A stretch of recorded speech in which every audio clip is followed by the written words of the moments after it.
Hello everyone. तो आज से हम क्लासिकल मैकेनिक्स स्टार्ट करने वाले हैं, जिसमें हमारा फर्स्ट टॉपिक है डिग्री ऑफ फ्रीडम। अब हमारे पास डिग्री ऑफ फ्रीडम्स क्या होते हैं? ये हमारे पास होते हैं the number of independent coordinates required to describe the particle or a system। ठीक है, particle or a system completely। अब हमने किसी पार्टिकल को डिस्क्राइब करना है, ठीक है। जैसे आपने मुझे डिस्क्राइब करना है तो आपको कितने कोऑर्डिनेट्स की ज़रूरत है, ठीक है, मुझे डिस्क्राइब करने के लिए, तो उसे हम बोलते हैं डिग्री ऑफ फ्रीडम। जैसे फॉर एग्ज़ाम्पल ऐसे मान लेते हैं, जैसे कोई पार्टिकल है, ठीक है, ये एक्स डायरेक्शन है, ये वाई है और ये जेड डायरेक्शन है। कोई पार्टिकल हमारा एक्स डायरेक्शन में मूव कर रहा है, ठीक है, कोई पार्टिकल हमारा सिर्फ क्या कर रहा है, एक्स डायरेक्शन में मूव कर रहा है, ठीक है। तो अगर ये एक्स डायरेक्शन में मूव कर रहा है तो हमारे पास इस पार्टिकल को अगर हमने डिस्क्राइब करना है तो हमें कितने कोऑर्डिनेट्स की ज़रूरत है वो फाइंड करना है। देखो, पार्टिकल एक डायरेक्शन में है तो हमें सिर्फ एक ही कोऑर्डिनेट चाहिए। अगर हम ये बता दें कि पार्टिकल अब एक्स इतने पोजीशन पे है, अब इतने पे है, अब इतने हैं, ठीक है, तो हमें सिर्फ एक कोऑर्डिनेट की ज़रूरत है इस पार्टिकल को डिस्क्राइब करने के लिए, ठीक है। तो इसके डिग्री ऑफ फ्रीडम कितने हो जाएंगे? डिग्री ऑफ फ्रीडम हो जाएगा 1। सपोज कर लो मैं बोल रही हूँ, अब साथ में एक बात का ध्यान रखना कि मैंने लिखा है नंबर ऑफ इंडिपेंडेंट। ये हमारे पास जो कोऑर्डिनेट्स हैं ये इंडिपेंडेंट होने चाहिए, ठीक है। अब ये इंडिपेंडेंट वर्ड से क्या मतलब है ये आपको अब पता चलेगा। जैसे कोई पार्टिकल है, ठीक है, ये हमारा क्या है, एक्स वाई जेड। हमारे पास एक सर्कल है, ठीक है, एक सर्कल है, वो एक्स वाई प्लेन में है। Circle in a X Y plane, ठीक है। अगर कोई सर्कल एक्स वाई प्लेन में पड़ा है, अब पार्टिकल मूव कर रहा है सिर्फ इस सर्कल का, सपोज कर लो रेडियस आर है, ठीक है, इस सर्कल का रेडियस आर है, पार्टिकल मूव कर रहा है सिर्फ इसके सरफेस पे, ये यहाँ पे मूव कर रहा है सिर्फ, ठीक है, यहाँ पे मूव कर रहा है। तो अगर आप देखोगे इसकी इक्वेशन बनाएं, ठीक है, इक्वेशन ऑफ सर्कल क्या होती है, X square plus Y square is equal to R square, ठीक है। आर क्या है, रेडियस। पार्टिकल देखो कहाँ पे मूव कर रहा है, पार्टिकल यहाँ पे मूव कर रहा है सिर्फ, ठीक है, इस सरकमफ्रेंस पे मूव कर रहा है पार्टिकल, ठीक है। तो हमारे पास पार्टिकल कहीं पे भी यहाँ पे घूमे, ठीक है, इस क्लोज्ड पाथ पे कहीं पे भी क्या बोल सकते हैं, रिवॉल्व करे, ठीक है, तो हमारे पास जो रेडियस है वो कांस्टेंट रहेगा। अब हमारा क्वेश्चन ये है कि इस पार्टिकल को डिस्क्राइब करने के लिए कितने नंबर ऑफ कोऑर्डिनेट्स की ज़रूरत है, ठीक है, इस पार्टिकल को डिस्क्राइब करने के लिए कितने नंबर ऑफ पार्टिकल की ज़रूरत है। अगर हम यहाँ पे देखें, ठीक है, यहाँ से देखो, अगर आपको एक्स पता चल गया, ठीक है, आपको इस पार्टिकल का एक्स पता चल गया, ठीक है, सपोज कर लो, तो आप क्या कर सकते हो, वाई निकाल सकते हो, R square minus X square. R तो कांस्टेंट है, एक्स की वैल्यू आपको पता चल गई और वाई की आप निकाल सकते हो। तो यहाँ पे हमारे पास क्या कर रहा है, वाई डिपेंड कर रहा है एक्स पे, ठीक है, वाई क्या कर रहा है, डिपेंड कर रहा है एक्स पे। तो यहाँ पे सिर्फ एक ही इंडिपेंडेंट कोऑर्डिनेट है, ये तो मैंने वाई निकाला है, ठीक है। अगर आपको एक्स नोन हो तो आप वाई की वैल्यू निकाल सकते हो। सिमिलरली अगर वाई नोन है तो हमारे पास एक्स स्क्वायर की वैल्यू क्या हो जाएगी, R square minus Y square. तो यहाँ से आप एक्स की वैल्यू निकाल सकते हो, ठीक है, यहाँ से y की value root R square minus X square हो जाएगी। तो इन दोनों में से देखो, अगर आपको एक वेरिएबल पता चल गया तो आप दूसरा निकाल सकते हो। तो हमारे पास एक वेरिएबल इंडिपेंडेंट है, ठीक है, वन वेरिएबल इंडिपेंडेंट है ठीक है, सपोज कर लो x हमारे पास क्या है, इंडिपेंडेंट है, ठीक है, जिसकी वैल्यू आपको पता है, तो जो आपके पास y वेरिएबल है वो क्या हो जाएगा, डिपेंडेंट अपॉन x हो जाएगा, डिपेंडेंट ऑन x। तो यहाँ पे मुझे कितने वेरिएबल, ठीक है, हमारे पास डिग्री ऑफ फ्रीडम क्या थे, number of independent coordinates required to describe the system.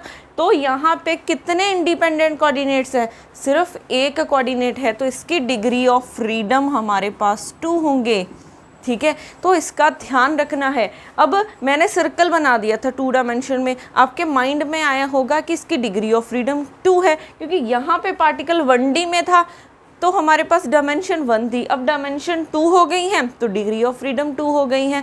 But नहीं, आपने इसको देखना है कि नंबर ऑफ इंडिपेंडेंट कोऑर्डिनेट्स कितने हैं, ठीक है, अदरवाइज फिर क्वेश्चन गलत करके आओगे, ठीक है।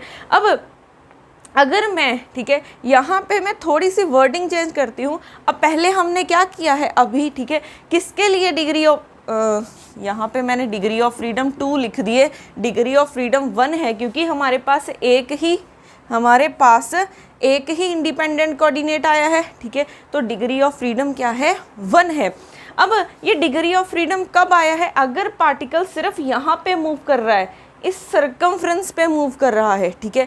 अगर मैं अब बोलूँ कि पार्टिकल हमारे पास स्फीयर के विदिन मूव कर रहा है, ठीक है, ये हमारे पास एक सर्कल है, ठीक है, x y z। अब पार्टिकल कहीं पे भी घूम सकता है, ठीक है, पार्टिकल कहीं पे भी मूव कर सकता है, इनसाइड द स्फीयर वो यहाँ पे भी मूव कर सकता है, ठीक है। तो इसकी इक्वेशन क्या बनेगी, इसकी इक्वेशन बनेगी x² + y² लेस देन और इक्वल टू r², ठीक है। क्यों, क्योंकि पार्टिकल इनसाइड ही मूव कर रहा है, पर पार्टिकल यहाँ पे मूव कर रहा हो, जैसे ये वाला केस किया था, तो इक्वल टू का साइन आ जाएगा, और अगर इनसाइड कहीं पे मूव कर रहा है तो लेस देन का साइन आ जाएगा, ठीक है। अब अगर हम इस केस की बात करें तो हमारे पास क्या है, ठीक है, हमारे पास अब देखो, अब r आपके पास वेरिएबल है, ठीक है, r अब वेरी करेगा। क्यों वेरी करेगा, अगर आप यहाँ पे हो तब तो कोई प्रॉब्लम नहीं है, ठीक है, अगर यार यहाँ पे है, पार्टिकल यहाँ पे मूव कर रहा है तो r कांस्टेंट है, ठीक है, कहीं पे भी जाओगे, यहाँ पे सब जगह क्या है, r कांस्टेंट है। अगर r कांस्टेंट है, x पता चल गया तो y निकाल सकते हैं हम। बट अगर पार्टिकल इनसाइड मूव कर रहा है, ठीक है, अगर पार्टिकल इनसाइड मूव कर रहा है तो r कांस्टेंट नहीं है। इस पार्टिकल का रेडियस देखोगे ये है, ठीक है, यहाँ तक डिस्टेंस देखोगे ये है, फिर यहाँ तक देखोगे ये आ जाएगा। तब हमारे पास ओरिजिन से पार्टिकल तक का डिस्टेंस क्या है, सेम नहीं है, ठीक है। अब यहाँ पे अगर हम यहाँ से यहाँ डिस्टेंस देखें वो सेम नहीं है, तो अगर अब आपने निकालने हैं, ठीक है, अब आपके पास ये इक्वेशन में 3 वेरिएबल्स आएंगे, ठीक है, अब आपके पास क्या आ रहे हैं, 3 वेरिएबल्स आ रहे हैं। तब अब अगर आपको x की वैल्यू पता चल गई, ठीक है, तो आपको ये भी पता होना चाहिए कि यहाँ से यहाँ तक का डिस्टेंस कितना है, ठीक है, यहाँ से यहाँ तक का डिस्टेंस कितना है। तो अब आपको क्या चाहिए, अगर 2 वेरिएबल पता होंगे तब आप थर्ड की वैल्यू निकाल सकते हो, ठीक है। वैसे तो हमने r क्या माना था, रेडियस माना हुआ है, ठीक है, तो अगर रेडियस मान के चल रहे हो तो r कांस्टेंट है। बट अगर हम यहाँ पे देखें, यहाँ से यहाँ तक का डिस्टेंस निकालें, यहाँ से यहाँ तक का अगर हम डिस्टेंस निकालें तब, ठीक है, तब आपके पास वो डिस्टेंस वेरी करेगा। यहाँ से यहाँ तक का कुछ और होगा, यहाँ से यहाँ तक का कुछ और होगा, यहाँ से यहाँ तक का कुछ और डिस्टेंस होगा, ठीक है। तो हमारे पास यहाँ पे आपको 2 वेरिएबल चाहिए, तब आपके पास थर्ड वेरिएबल निकल सकता है, ठीक है। तो आपके पास 2 इंडिपेंडेंट वेरिएबल आ गए, तो इस केस में आपके पास डिग्री ऑफ फ्रीडम कितने हैं, 2 हैं, ठीक है। तो अगर पार्टिकल यहाँ पे मूव कर रहा था तो डिग्री ऑफ फ्रीडम 1 थे, अगर इनसाइड भी मूव कर रहा है तो डिग्री ऑफ फ्रीडम कितने हो गए, 2 हो गए। तो इस बात का ध्यान रखना है, सिर्फ माइंड में रखना कि डिग्री ऑफ फ्रीडम्स होते क्या हैं, डिग्री ऑफ फ्रीडम्स क्या होते हैं, सिर्फ वर्ड मत भूलना, ठीक है। इंडिपेंडेंट कोऑर्डिनेट्स होते हैं two required to describe the system completely, ठीक है। अब हमने 1D की बात की है, 2D की बात की है, अगर हम अब 3D की बात करें, ठीक है, तब आपके पास क्या होगा,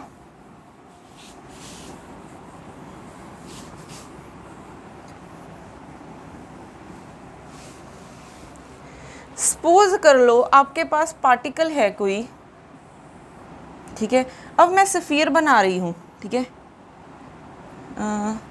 ये लग तो वैसे सर्कल ही रहा है बट मैंने बनाया स्फीयर है, ठीक है, तो इसको एज अ स्फीयर मान के देखना। तो ये हमारे पास क्या है, एक स्फीयर है, ठीक है। अगर हम यहाँ पे देखोगे, अब मैं बोलूँ कि पार्टिकल मूव कर रहा है, ठीक है, तो आप जल्दी से इसका आंसर बता दो, क्योंकि डिग्री ऑफ फ्रीडम 3 है, क्योंकि ये 3D में बात कर रहे हैं, बट नहीं, बट आपको अब देखना होगा। अगर इसका रेडियस मान लेते हैं r, अब पार्टिकल अगर सिर्फ यहाँ पे घूम रहा है, ठीक है, इस कर्व्ड सरफेस पे घूम रहा है, तो पार्टिकल अगर यहाँ पे है तो रेडियस r होगा, ठीक है। कहीं पे भी जाओगे ओरिजिन से यहाँ तक का डिस्टेंस क्या है, सेम है, तो मैं इसकी इक्वेशन बना सकती हूँ x² + y² + z² is equal to r²। अब देखो यहाँ पे अगर आपको दो की वैल्यूज़ पता चल जाए, अगर x y क्या हो, नोन हो, आपको पता चल जाए, तो अब z निकाल सकते हो। कैसे निकालोगे, इन दोनों टर्म्स को दूसरी तरफ ले जाओ, r² - x² - y², क्योंकि r कांस्टेंट है बट x और y आपको पता है, तो z की वैल्यू निकाल सकते हो। तो z क्या है, डिपेंडेंट अपॉन, ये डिपेंड कर रहा है ऑन x एंड y। तो अब देखो इसके डिग्री ऑफ फ्रीडम्स कितने होने चाहिए, ठीक है, कितने नंबर ऑफ आपके पास इंडिपेंडेंट कोऑर्डिनेट्स हैं, 2 इंडिपेंडेंट कोऑर्डिनेट्स हैं, ठीक है, 2 की वैल्यू आपको पता होनी चाहिए, तब आप थर्ड की वैल्यू निकाल सकते हो। तो इस केस के लिए डिग्री ऑफ फ्रीडम कितने हो जाएंगे, 2 हो जाएंगे, ठीक है। अब अगर हम सिमिलर जैसे उसमें किया था, अगर मैं बोलूँ कि हमारे पास पार्टिकल यहाँ पे नहीं मूव कर रहा, इनसाइड भी है, ठीक है, अब पार्टिकल इनसाइड कहीं पे भी घूम सकता है। अगर इनसाइड घूम सकता है तो यहाँ से यहाँ, यहाँ से यहाँ, ये डिस्टेंस सेम नहीं है, तो ये इक्वेशन क्या हो जाएगी, x² + y² + z² less than और इक्वल टू r² हो जाएगी। अब आपको क्या चाहिए, 3 कोऑर्डिनेट्स की ज़रूरत है, क्योंकि अब आपके पास ओरिजिन से उस पार्टिकल तक का डिस्टेंस सेम नहीं है, ठीक है, ओरिजिन से उस पार्टिकल तक का डिस्टेंस सेम नहीं है। तो अब आपको क्या चाहिए, 3 कोऑर्डिनेट्स की ज़रूरत है, ठीक है, तब आपके पास चौथा वेरिएबल निकलेगा। तो हमारे पास इंडिपेंडेंट कोऑर्डिनेट्स कितने हो गए, 3 हो गए, तो डिग्री ऑफ फ्रीडम कितने हो गए हैं, 3 हो गए हैं, ठीक है। तो हम ऐसे किसी के भी डिग्री ऑफ फ्रीडम निकाल सकते हैं, सिर्फ आपको क्या पता होनी चाहिए, इसकी बेसिक डेफिनेशन पता होनी चाहिए, ठीक है।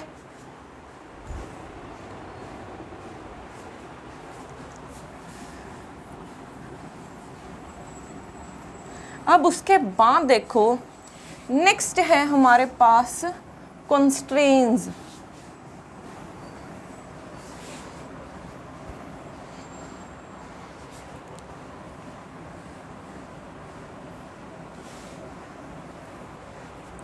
नेक्स्ट है कंस्ट्रेंट्स, ठीक है, ये क्या होती हैं, ये हमारे पास, हम इसकी डेफिनेशन लिख सकते हैं, ज्योमेट्रिकल रिस्ट्रिक्शंस बोल सकते हैं, इम्पोज्ड ऑन दी बॉडी, ठीक है, ये क्या है हमारे पास, geometrical restrictions imposed on the body. अब ये कंस्ट्रेंट्स हैं क्या, कंस्ट्रेंट्स मीन्स हमने किसी सिस्टम पे कुछ कंडीशंस अप्लाई कर दी हैं, ठीक है, अब वो कंडीशन को फॉलो करता करता हुआ उसने मोशन करना है, ठीक है। फॉर एग्जांपल सपोज कर लो मेरे पास ये एक कोन है, ठीक है, ये मेरे पास कोन है, ठीक है। अब अगर हम इस कोन की बात करें, अब मैंने क्या कंडीशन इम्पोज की है कि पार्टिकल सिर्फ इस कर्व्ड सरफेस में मूव कर सकता है, ठीक है, पार्टिकल सिर्फ इस कर्व्ड सरफेस में मूव कर सकता है। तो हमारे पास क्या होगा, अगर ये कोन है, ठीक है, कोन हमारे पास 3D में होती है, आइसक्रीम तो सभी खाते हैं, तो वो अगर आप कोन देखोगे वो 3D में होती है। अगर वो 3D में होती है तो हमारे पास कितने डिग्री ऑफ फ्रीडम बनने चाहिए, ठीक है, 3 डिग्री ऑफ फ्रीडम बनने चाहिए। अगर मैं बोलूँ कि कोन पार्टिकल कोन के सभी, ठीक है, सब तरफ जा सकता है, इनसाइड उसके सरफेस पे कहीं पे भी मूव कर सकता है, तो उसके डिग्री ऑफ फ्रीडम कितने बनने चाहिए, 3 बनने चाहिए। अगर मैंने यहाँ पे कंडीशन लगा दी, ठीक है, एक तरफ मैं बोल रही हूँ कि ये कौन है, ठीक है, पार्टिकल कहीं पे भी जा सकता है, ठीक है, अगर कहीं पे भी जा सकता है तो डिग्री ऑफ फ्रीडम कितने हो जाएंगे, 3 हो जाएंगे।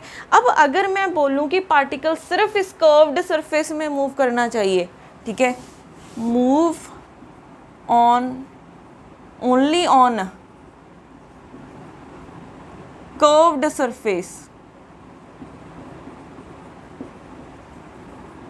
ठीक है, अगर वो सिर्फ कर्व्ड सरफेस में मूव करना चाहिए तो हमारे पास ये एक मैंने कंडीशन ही लगा दी है, एक रिस्ट्रिक्शन ही लगा दी है, ठीक है। कहीं तो पार्टिकल सब जगह घूम सकता था, बट अब पार्टिकल सिर्फ इस कोन में घूम रहा है, ठीक है, तो हमारे पास ये क्या है, रिस्ट्रिक्शन लगा दी है, तो इसे हम बोलते हैं कि मैंने कंस्ट्रेन लगा दी है।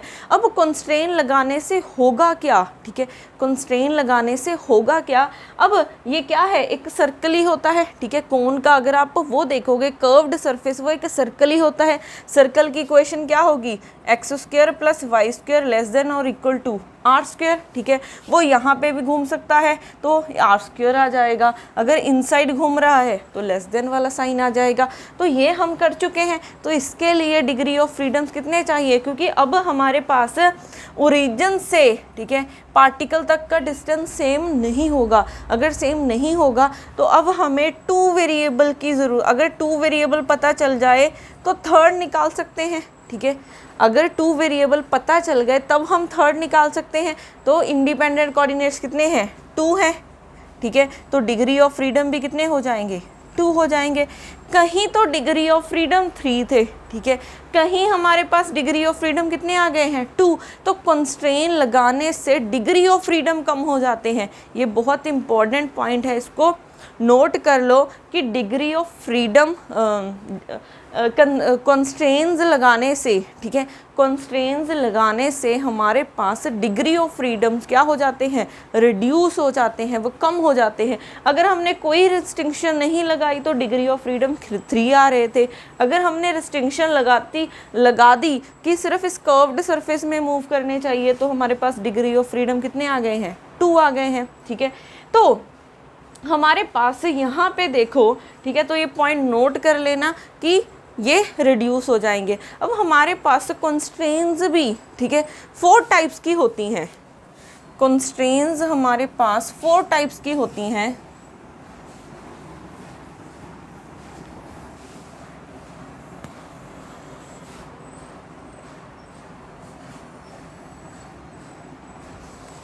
फर्स्ट होती है होलोनोमिक कंस्ट्रेंट,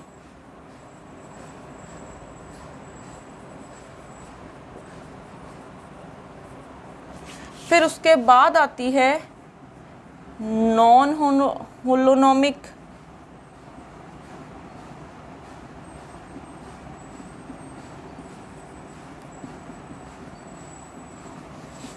उसके बाद आती है स्टेशनरी,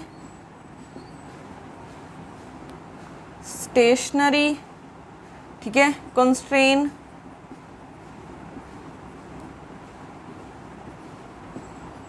उसके बाद आती है टाइम डिपेंडेंट या फिर नॉन स्टेशनरी बोल सकते हो।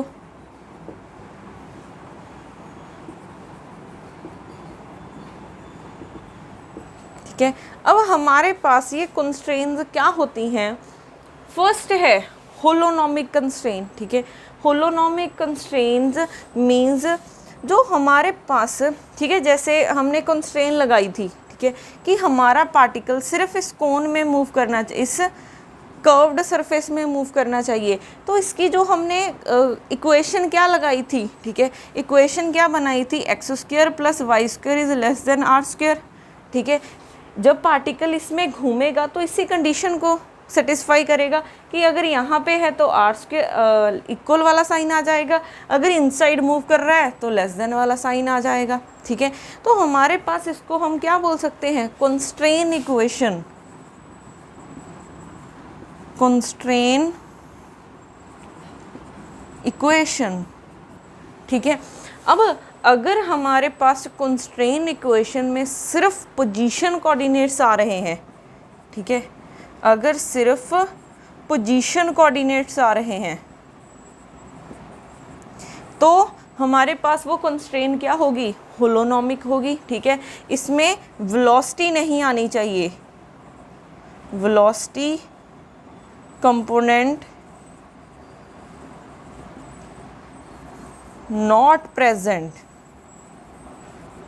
ठीक है, वेलोसिटी कंपोनेंट प्रेजेंट नहीं होना चाहिए होलोनोमिक कंस्ट्रेन में। या फिर एक और वे से भी आप बोल सकते हो कि जो हमारे पास एक एल्जेब्रिक इक्वेशन बन जानी चाहिए, एल्जेब्रिक इक्वेशन बन जानी चाहिए।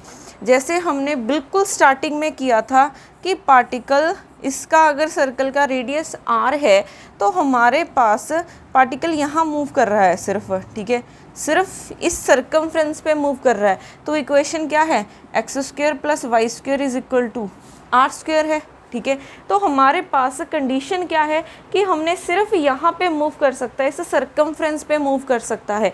तो इस इक्वेशन में देखो जो हमने कंस्ट्रेन लगाई है वो किस पे लगाई है, पार्टिकल की पोजीशन पे लगाई है, ठीक है। जो कंस्ट्रेन लगी है वो पार्टिकल की पोजीशन पे लगी है। अगर जो कंस्ट्रेन हम लगा रहे हैं वो वेलोसिटी पे लग रही होती, ठीक है, पार्टिकल की वेलोसिटी पे कंस्ट्रेन लग रही होती, तब हमारे पास वो क्या होता, नॉन होलोनोमिक कंस्ट्रेन होती, ठीक है।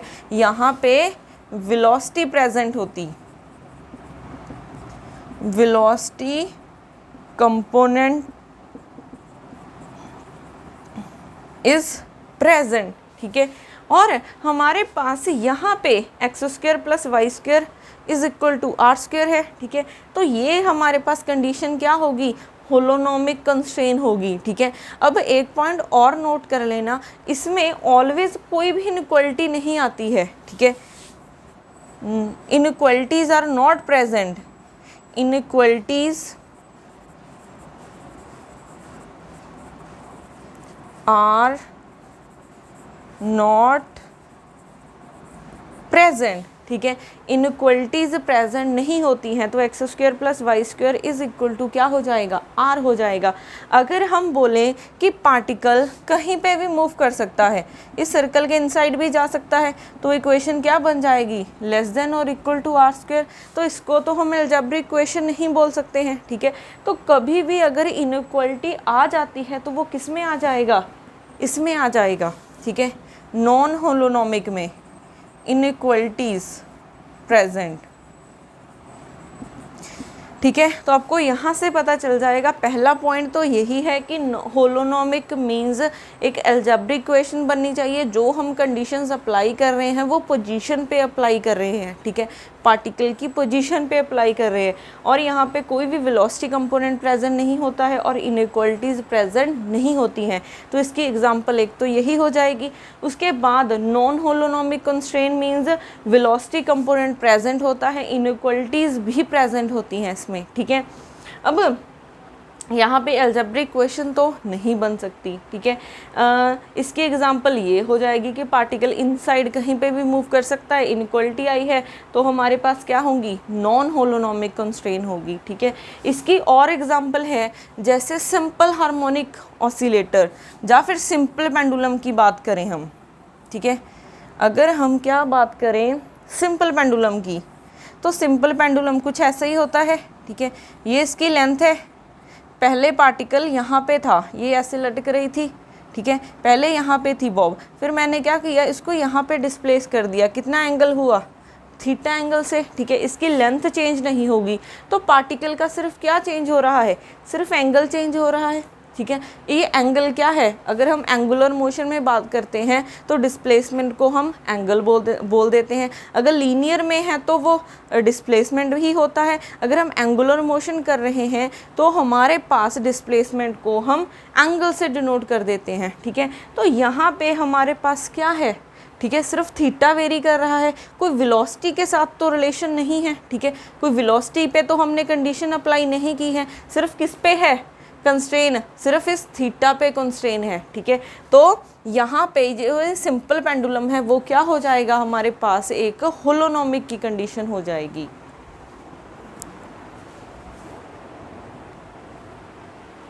तो हमारे पास जो ये सिंपल पेंडुलम है, ठीक है, सिंपल पेंडुलम पे जो कंडीशन क्या है कि वो ये सिर्फ ये ऐसे ऐसे मूव कर सकता है, ठीक है। तो क्या वेरी कर रहा है, सिर्फ थीटा वेरी कर रहा है, इसकी वेलोसिटी पे तो हमने कोई रिस्ट्रिक्शन नहीं लगाई है, रिस्ट्रिक्शन लगी किस पे है, सिर्फ इस एंगल पे लगी है, और ये एंगल क्या है, डिस्प्लेसमेंट ही तो होती है, पोजीशन ही तो होती है, ठीक है। तो ये हमारे पास एक होलोनोमिक कंस्ट्रेन में आएगा, ठीक है। तो सिर्फ डिफरेंस ये याद रखना, कुछ पॉइंट्स हैं।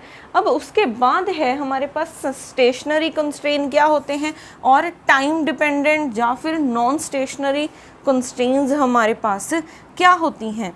अगर हम बात करें स्टेशनरी कंस्ट्रेंट्स की, ये क्या होती हैं, not depend upon time, not depends upon time, ये टाइम पे डिपेंड नहीं करती है, ठीक है।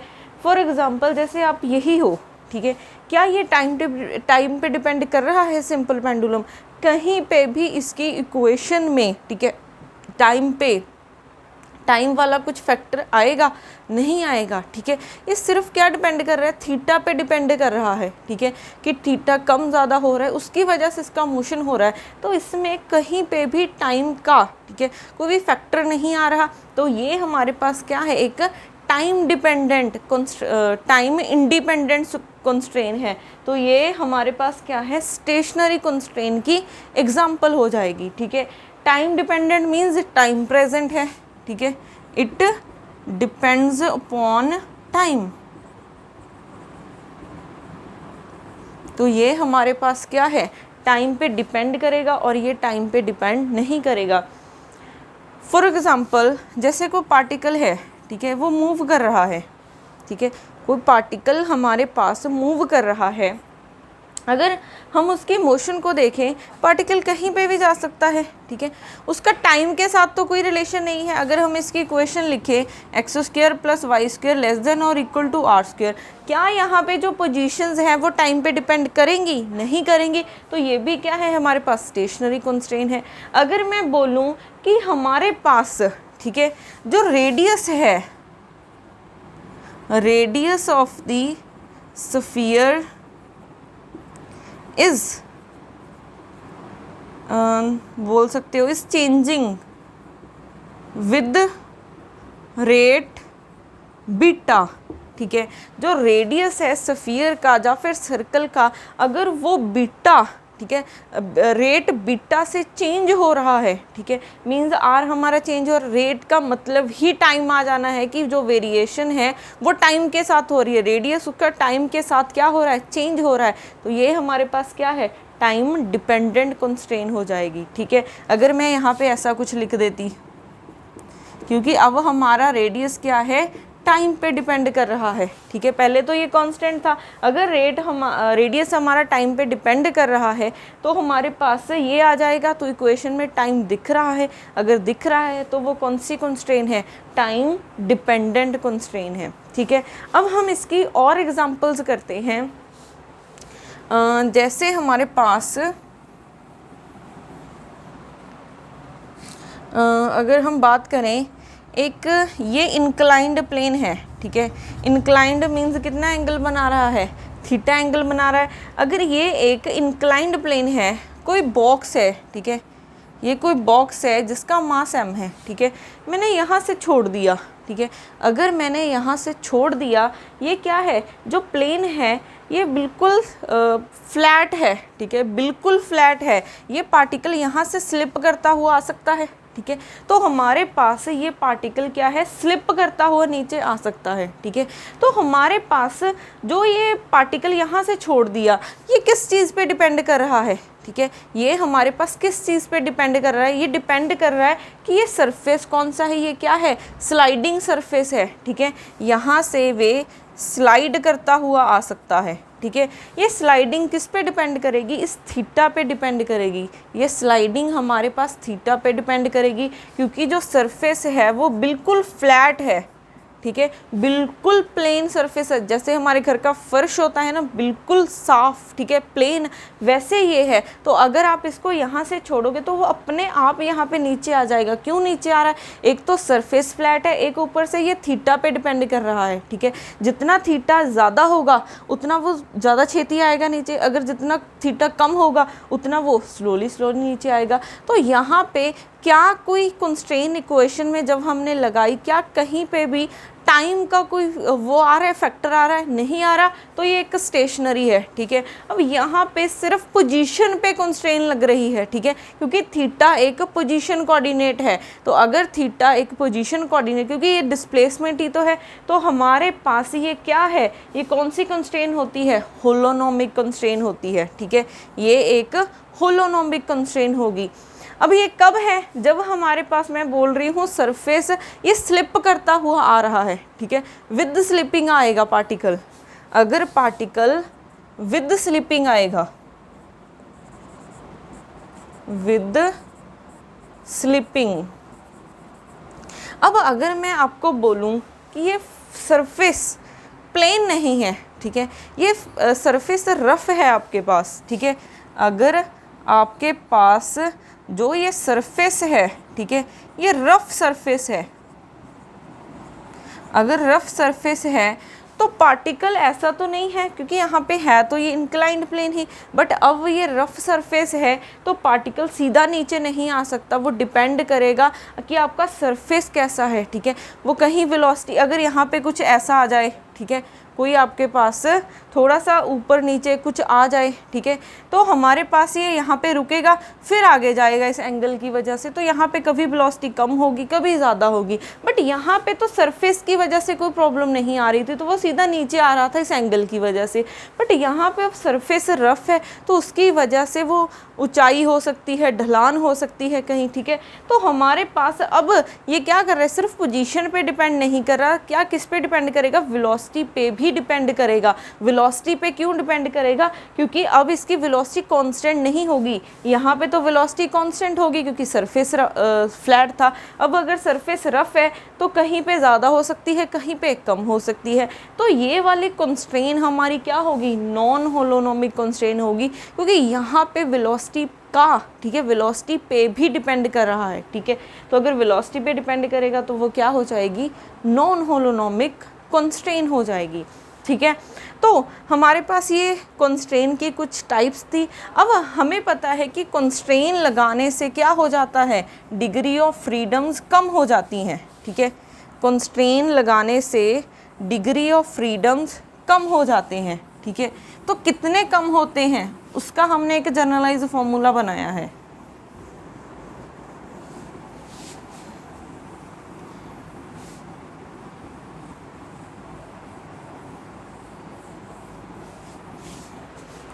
अब हमारे पास कंस्ट्रेन लगाने से डिग्री ऑफ फ्रीडम्स कम हो जाते हैं, तो कितने कम हो जाते हैं, ठीक है। ये हमारे पास degree of freedom is equal to 3n - k, ठीक है। अब ये 3 क्यों आया है, अगर हम 3D की बात कर रहे हैं, 3D की बात कर रहे हैं, ये एक जनरलाइज फॉर्मूला है।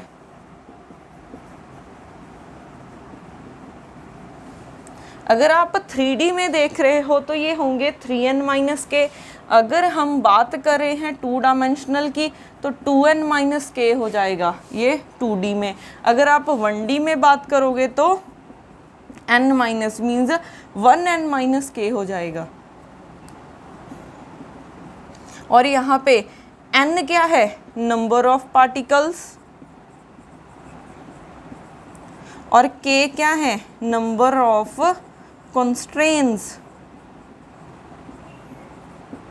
ठीक है। तो ये है हमारे पास generalize formula degrees of freedom निकालने का।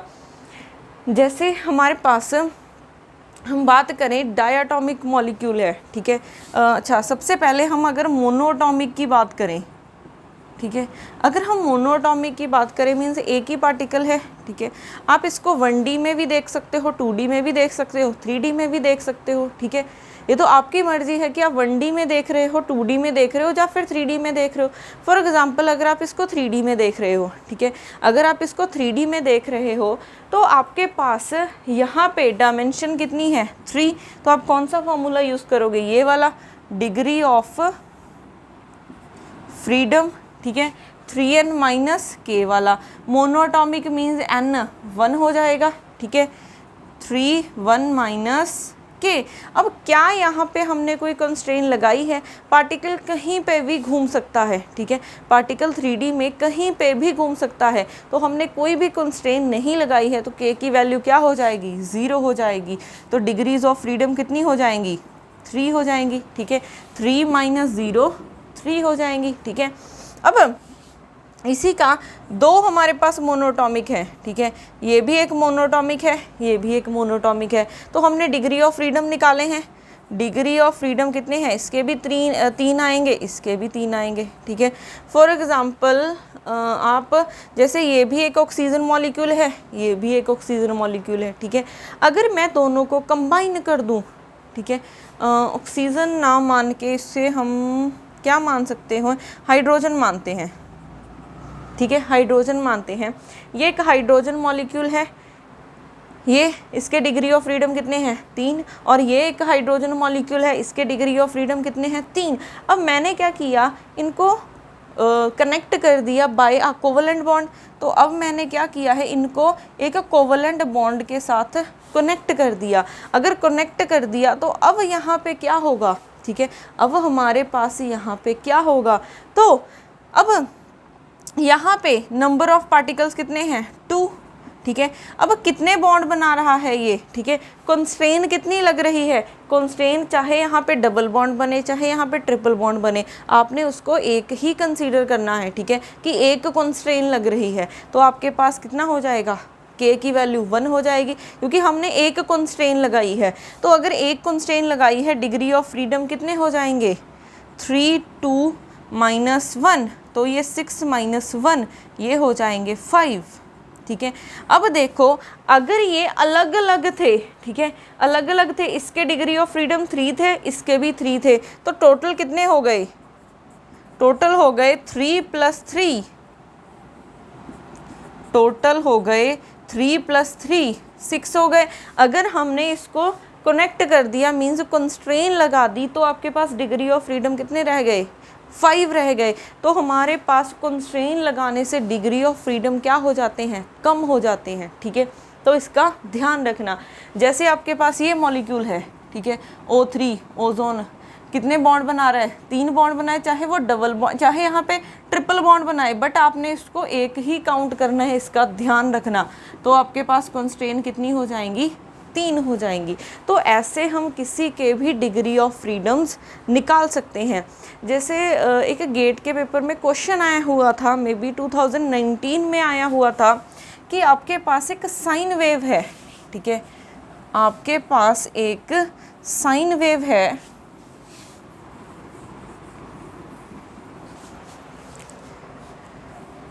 एक क्वेश्चन आया हुआ था, एक साइन वेव है y = sin x, ठीक है। उन्होंने बोला था कि इसके डिग्री ऑफ फ्रीडम्स बताओ, ठीक है, y = sin x, ये क्या है, एक साइन वेव है, ठीक है। तो उन्होंने बोला कि इसके डिग्री ऑफ फ्रीडम बताओ, ठीक है। अब आप सोचोगे कि 2 कोऑर्डिनेट्स हैं x और y, तो ये 2D की बात कर रहे हैं, तो डिग्री ऑफ फ्रीडम 2 होंगे, बट नहीं, हमने डिग्री ऑफ फ्रीडम की डेफिनेशन क्या लिखी थी, number of independent coordinates required to describe a system completely independent coordinates चाहिए थे। अब यहाँ पे अगर आपको x पता चल गया, ठीक है, अगर आपको यहाँ पे x पता चल गया तो आप y की वैल्यू निकाल सकते हो, ठीक है। तो आपके पास x क्या है, एक इंडिपेंडेंट वेरिएबल है, x एक इंडिपेंडेंट वेरिएबल है, और y क्या है, डिपेंड्स अपॉन x, ठीक है, y डिपेंड ही कर रहा है x पे। तो कितने इंडिपेंडेंट वेरिएबल हैं एक, तो डिग्री ऑफ फ्रीडम कितने हो जाएंगे 1। तो सिर्फ इसकी डेफिनेशन याद रखना और कुछ नहीं याद रखना, और बाकी आपको पता चल जाएगा कि इसके डिग्री ऑफ फ्रीडम्स क्या होंगे। ठीक है, तो आज हमने किया कि डिग्री ऑफ फ्रीडम्स क्या होते हैं और कंस्ट्रेंट्स क्या होती हैं। बाकी हम करेंगे हमारे नेक्स्ट लेक्चर में। Thank you.